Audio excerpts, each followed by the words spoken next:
ओम नमः शिवाय। नमस्कार दोस्तों, स्वागत है आप सभी का आपके अपनी यूट्यूब चैनल खुशहाल जिंदगी में। समस्त शिव भक्तों के लिए साल 2022 का आखिरी प्रदोष व्रत बहुत ही महत्वपूर्ण होने वाला है। दरअसल इस बार महादेव के दो बड़े व्रत एक ही दिन एक ही साथ मनाए जाएंगे। इस बार प्रदोष का व्रत और मासिक शिवरात्रि एक साथ एक ही दिन मनाया जाने वाला है। यानी कि जो भक्तगण प्रदोष व्रत धारण करते हैं उन्हें प्रदोष व्रत के साथ साथ मासिक शिवरात्रि के व्रत का फल भी प्राप्त होगा।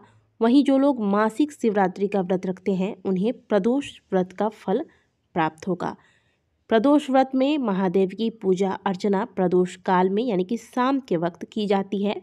वहीं बात करें मासिक शिवरात्रि की तो मासिक शिवरात्रि में महादेव की पूजा अर्चना रात्रि के पहर में की जाती है। त्रयोदशी तिथि और चतुर्दशी तिथि ये दोनों ही तिथियां महादेव को समर्पित है। इन दोनों ही तिथियों में महादेव की विधिवत तरीके से पूजा अर्चना करने से भक्तों को अमोघ फलों की प्राप्ति होती है, साथ ही जीवन के समस्त प्रकार के कष्टों का निवारण होता है। आज की वीडियो में हम आपको बताएंगे कि साल 2022 में प्रदोष का व्रत और मासिक शिवरात्रि का व्रत किस दिन रखा जाएगा। साथ ही जानेंगे शिव महापुराण के अंतर्गत वर्णित एक बड़ा ही सुंदर सा उपाय जिसे विधि पूर्वक यदि कोई भक्तगण कर लेते हैं, चाहे आप इस उपाय को व्रत धारण करते हुए करें या फिर बिना व्रत के करें, इस उपाय के करने मात्र से आपके समस्त समस्याओं का निवारण महादेव की कृपा से आपको प्राप्त होता है तथा जीवन में आपको महादेव का सानिध्य प्राप्त होता है। हिंदू पंचांग के अनुसार पौष माह के कृष्ण पक्ष की त्रयोदशी तिथि 21 दिसंबर के दिन बुधवार को रात में 12:45 से शुरू हो रही है। इस तिथि का समापन 21 दिसंबर की रात्रि 10:16 पर हो जाएगा। उदया तिथि और प्रदोष काल की पूजा का मुहूर्त देखते हुए प्रदोष व्रत 21 दिसंबर को रखा जाएगा। वहीं मासिक शिवरात्रि की बात करें तो पंचांग के अनुसार पौष माह के कृष्ण पक्ष की चतुर्दशी तिथि की शुरुआत 21 दिसंबर की रात्रि 10:16 पर हो रही है। ये तिथि अगले दिन 22 दिसंबर को शाम 7:13 पर खत्म हो जाएगी। शिवरात्रि में पूजा का मुहूर्त 21 दिसंबर को ही प्राप्त हो रहा है, क्योंकि 22 दिसंबर को चतुर्दशी तिथि शाम में ही समाप्त हो जाएगी और मासिक शिवरात्रि की पूजा रात में की जाती है। इसलिए पौष माह की मासिक शिवरात्रि के व्रत जो लोग धारण करते हैं वह 21 दिसंबर को ही व्रत रखेंगे। साथ ही जो लोग प्रदोष व्रत करते हैं वह भी 21 दिसंबर को ही व्रत धारण करेंगे। इस प्रकार से आपको दोनों ही व्रत को करने का पुण्य प्राप्त हो जाएगा। 21 दिसंबर को प्रदोष व्रत की पूजा का शुभ मुहूर्त होगा शाम 5:29 से लेकर रात्रि 8:13 तक। वहीं मासिक शिवरात्रि की पूजा जो लोग करते हैं उनके लिए पूजा का शुभ मुहूर्त रहेगा 11:52 से देर रात 12:47 तक। 21 दिसंबर को प्रदोष व्रत और मासिक शिवरात्रि का संयोग बनने से इस दिन पूजा का महत्व और अधिक बढ़ जाता है। तो आज के दिन आपको खास क्या करना है, कौन से उपाय के द्वारा आप महादेव की कृपा शीघ्र अतिशीघ्र प्राप्त कर सकते हैं।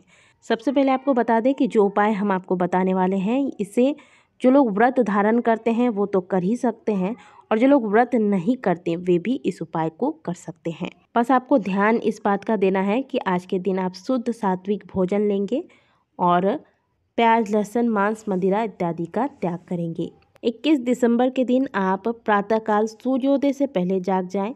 घर के जो नित्य के कर्म हैं वो सारे कार्य करने के बाद आप स्नान इत्यादि क्रियाओं से निवृत्त होकर स्वच्छ वस्त्र धारण करें। आज के दिन हल्के रंगों का चुनाव करें, क्रीम कलर या फिर सफ़ेद रंग, ऐसे रंगों का चुनाव करें। इसके बाद जो आप प्रतिदिन की पूजा अर्चना घर में करते हैं कर लीजिए। जो लोग व्रत रखते हैं व्रत का संकल्प करेंगे, जो लोग व्रत नहीं रखते हैं उन्हें संकल्प करने की आवश्यकता नहीं है। यदि मंदिर जाते हैं तो अच्छी बात है, नहीं जाते हैं तो घर में ही सुंदर तरीके से महादेव की पूजा अर्चना कर ले। इसके बाद दिन भर जो लोग व्रत रखते हैं व्रत धारण करेंगे, एक बार फलाहार लेंगे। जो लोग व्रत नहीं रखते वो शुद्ध भोजन करेंगे। अब देखिए आज के दिन आप भले प्रातःकाल मंदिर नहीं जा सकते, कोई बात नहीं, घर में पूजा कर लीजिए, लेकिन प्रदोष काल में आपको मंदिर अवश्य जाना है। भले आपके घर के आसपास कोई छोटा सा भी मंदिर है वहाँ अवश्य जाना है। तो प्रदोष काल में मुँह हाथ धोकर या फिर स्नान करके स्वच्छ वस्त्र धारण करें। पूजा की थाली सुंदर से तैयार कर लें। इसमें बिल्वपत्र रखिएगा।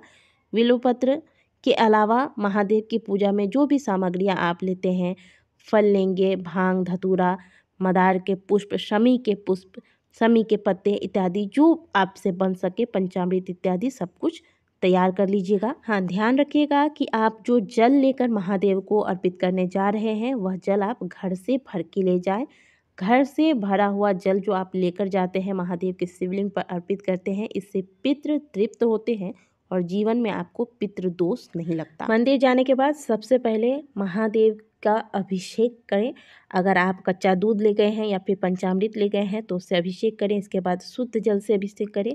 इसके बाद महादेव को सफ़ेद चंदन या फिर अगर पीला चंदन ले गए हैं तो इससे आप त्रिपुंड धारण कराएं, भस्म धारण कराएं, अक्षत चढ़ाएं, बिल्वपत्र, शमी के पत्ते, पुष्प इत्यादि द्वारा महादेव का सुंदर से श्रृंगार करें, जैसा कि महादेव की पूजा में हम करते हैं प्रायः।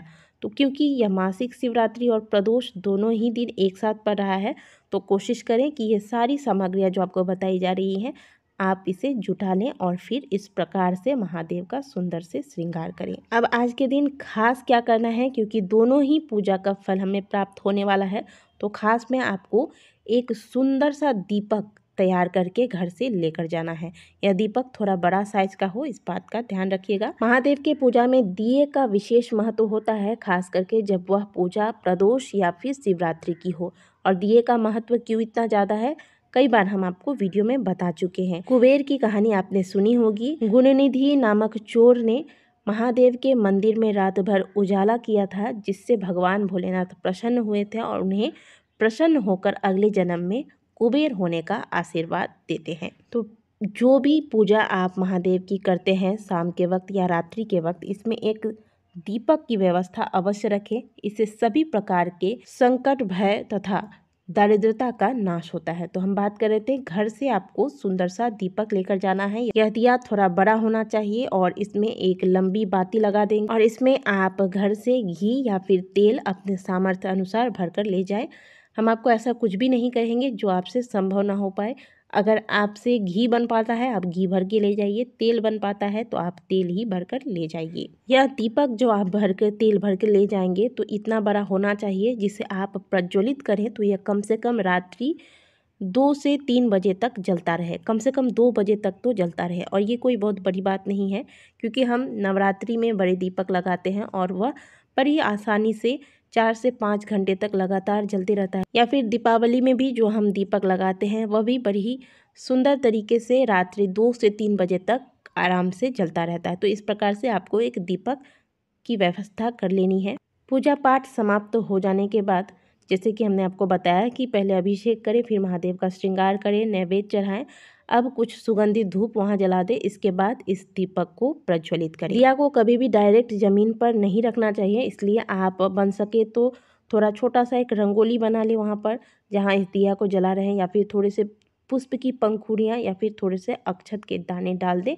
फिर उसके ऊपर इस दीपक को रख के प्रज्वलित करें। इस दीपक का मुंह भूल से भी दक्षिण दिशा की ओर ना हो, इस बात का ध्यान रखिएगा। बाकी आप उत्तर दिशा की ओर जला सकते हैं, पूर्व की ओर जला सकते हैं, पश्चिम की ओर भी जला सकते हैं। सबसे उत्तम दिशा दीपक जलाने के लिए जो होता है वह होता है उत्तर दिशा। दीपक प्रज्वलित करने के बाद महादेव के शिवलिंग को बड़े ही ध्यान से श्रद्धा भाव के साथ देखिए और ऐसा मन में विश्वास कीजिए कि आप किसी साधारण शिवलिंग के पास नहीं, आप साक्षात भगवान शंकर तथा माता पार्वती के समक्ष बैठे हैं। और अब आपको शिव तांडव स्तोत्र का पाठ करना है। अगर शिव तांडव स्तोत्र का पाठ नहीं कर सकते, भगवान शिव के किसी भी मंत्र, श्री शिवाय नमस्तुभ्यम या फिर ओम नमः शिवाय, या फिर आप शिव पंचाक्षर स्तोत्र का पाठ कर सकते हैं। तो इस प्रकार से आपको आज के दिन महादेव की आराधना करनी है और फिर अंत में कर्पूर जलाकर महादेव की आरती कर ले। कर्पूर गौरम करुणावतारम संसार सारम भुजगेंद्रहारम, जो हम आरती करते हैं, इस आरती के साथ महादेव की आरती करें। अब अंत में महादेव को प्रणाम करके अपनी कामना जो है वह महादेव के समक्ष रखकर प्रणाम करके वापस घर को आ जाइए। देखिए, ये जो दीपक आप प्रदोष काल में महादेव के शिवलिंग पर जला कर आएंगे, यह दीपक जो है वह मध्य रात्रि तक चलता रहेगा। ऐसी व्यवस्था करके आप आएंगे। और आज ही के दिन, क्योंकि मासिक शिवरात्रि की भी पूजा की जाएगी रात्रि को। तो फिर ऐसे में जब आपके द्वारा लगाया गया यह दिया मध्य रात्रि में भी महादेव के शिवलिंग के समक्ष प्रज्वलित रहेगा, चलता रहेगा, इससे आपको मासिक शिवरात्रि के पूजा का भी फल प्राप्त हो जाएगा तथा इस उपाय के प्रभाव से आपको अमोघ फलों की प्राप्ति होगी। तो दोस्तों, इस प्रकार से आप प्रदोष तथा मासिक शिवरात्रि दोनों ही व्रत का फल एक साथ प्राप्त कर सकते हैं। आशा करते हैं कि दी गई जानकारी आपको अच्छी लगी होगी। वीडियो अच्छी लगी है तो वीडियो को लाइक कीजिएगा। कमेंट बॉक्स में हर हर महादेव अवश्य लिखिएगा।